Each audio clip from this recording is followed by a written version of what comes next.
I think we can just all agree on the Lakers winning the first ever NBA Cup as a big winner. We were on playback on Saturday night. AD really leading the Lakers' task to the NBA in-season tournament title. 123-109 over the Pacers. I don't think we need to do 30 minutes on this game, but your thoughts on the Lakers winning this whole thing and that game in particular? It was a very good game. I was a little surprised, actually, that it went basically down to the wire. It was a one-point game midway through the fourth. I thought it was over when Anthony Davis hurt himself. It was in the third quarter. Something pulled in his groin area. He talked to a trainer. He talked to Coach Darvin Ham and said, I guess I'm going to play through it. He came back a minute later after being removed from the game. What a game. That was ridiculous for him to have 41, 25 assists, and 4 blocks. He had his highest scoring quarter in the fourth after coming back from that groin injury, 14 points. It was cool for us because it's just really two different teams. You had one team just banging in the paint, 43 baskets in the paint, 86 points in the paint for the Lakers, while the other team shot threes because the Lakers didn't need threes in this game. No. They only hit 2. It was just a great defense where they said, you know what, AD, LeBron, Austin Reeves, you guys are going to have to score because other guys are going to play defense. Cam Reddish, you don't need to score. Just go at Tyrese Halliburton. Go over those picks. Him and Jared Vanderbilt, who came off the bench, did a great job on Halliburton. So a fun makeup of that team because they dropped Austin Reeves to the bench for Cam Reddish, doing a good job out there. And fun for the other team.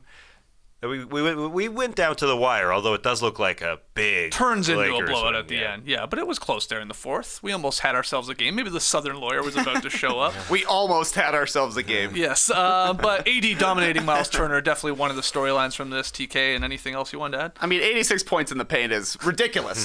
2 threes for the Lakers. They didn't make their first one till the end of the third quarter. We're watching on playback saying, is this going to be the first time a team has won a game without a made three? And it would have been the first in quite some time. But, man, that was a perfect Anthony Davis game. He went into it telling teammates, you've never seen me in a Game 7. This is me in a Game 7. Technically a Game 1 and a Game 7 all at the same point. You can't find these stats anywhere. I was looking for them on Basketball Reference. They don't exist, man. It's not on the Lakers page. I thought maybe I'd be able to sneak in through the back door. Anthony Davis's game logs, not there either, but he was dominant in this one. Offensively, defensively, posing with his faces as well. The Lakers were carried by LeBron, AD, and Austin Reeves. Reeves, I thought, was pretty special in the second quarter. Too many fouls, I would say, in general in this game, but a fun watch for sure. Yeah, my favorite nickname coming out of this game is definitely Neutral Court AD. Now, it doesn't roll off the tongue, but when you think about this guy on neutral courts, he's a monster.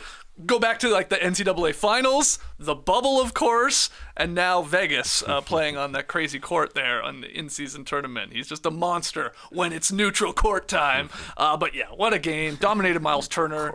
I mean, Miles Turner got in foul trouble. He only played 25 minutes. He only scored 10 points on 11 shots, and he had been really, really important, obviously, to the Pacers' run, along with Tyrese Halliburton, who they did a great job, I thought, of keeping in check. You know, you said Jared Vanderbilt, his length, causing some troubles for Halliburton. And then when you would get screens, you know, you got other good defenders coming in off that screen. If it's a 1-5 switch, it's Anthony Davis, one of the best, you know, defenders in the league. Taurean Prince saw him. And then Cam Reddish, when he was on him, he just did the whole, like, I'm just going to pick you up full court. I'm just going to try and prevent you from getting the ball on the inbounds. Just tire your ass out. And we saw Halliburton have 3 turnovers in this IST finals. Now, they don't count. They don't exist. That's right. But, you know, he had the 2 games prior to that where he didn't have one. So great job, I just thought, from the Lakers, the game plan, and just all the lengthy wings along with AD that they could just throw on a guy like Halliburton.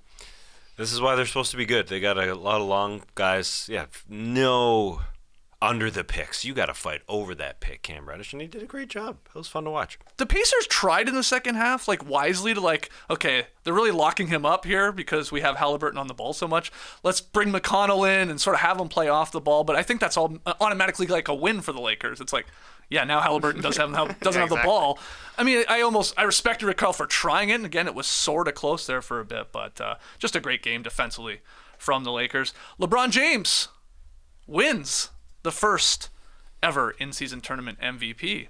We were thinking it was going to AD with the monster 41 and 20 and 5 and 4 blocks in the finals, but in the end they looked at the tournament play from LeBron. Maybe love the idea of LeBron winning the IST MVP. And this went to a vote, and we got something on that a little bit later. But were you upset? Were you shocked? Were you surprised that LeBron got it? No, didn't think Not so. at all. I mean, AD was certainly the MVP of the championship game. He dominated that one, but you heard Adam Silver during the post-game celebration say this is for the entirety of the tournament. He slipped it in there just to remind people that the voting counts for everything. And LeBron was special. Yeah. Throughout the tournament, the Lakers were the best team here, undefeated. They won every game by like 20 points, basically. And LeBron was really good until Anthony Davis was the man in the championship. But I think you're right, Skeets. A little bit of giving the in-season tournament some historical credibility by having LeBron win the first MVP. So, if they keep this thing going for 30 years, we look back and be like, hey, LeBron won the very first one. You remember that? And then us old guys will be like, yeah, but Anthony Davis had 41 and 20. You can't find the stats anywhere, but trust me, it happened. That'll be going down. But, I mean, it's not like LeBron didn't deserve it. Davis just should have gotten, maybe a second medal or something for how good he was in the A bigger championship. medal. Yeah. Yeah, in tournament play, LeBron averaged nearly 27 points per game, 8 boards, 7 assists, shot 57% from the field if we round up a little bit, and 60% on threes. That's across the undefeated run there from the Lakers. So if you're looking at the entire thing, of course, it's a warranted win here from LeBron. It's just like I think some people are like, hold on, AD was a monster. What happened there? Anyway, who cares really? Yeah, those are other regular season games, so people would say who cares, or maybe we didn't look at the Lakers regular season games, those in-season tournament games, but LeBron was clearly the better guy. Yeah. Anthony Davis had a bunch of in the teens scoring games, so they didn't match up. You add up 41 to 17 and 16 and 17 and 16. LeBron was way better. LeBron deserved this. Fair. He did deserve it. It was key to get them to the finals the way they did. They looked fantastic, and obviously Anthony Davis was special in this one. But LeBron was doing a lot of things.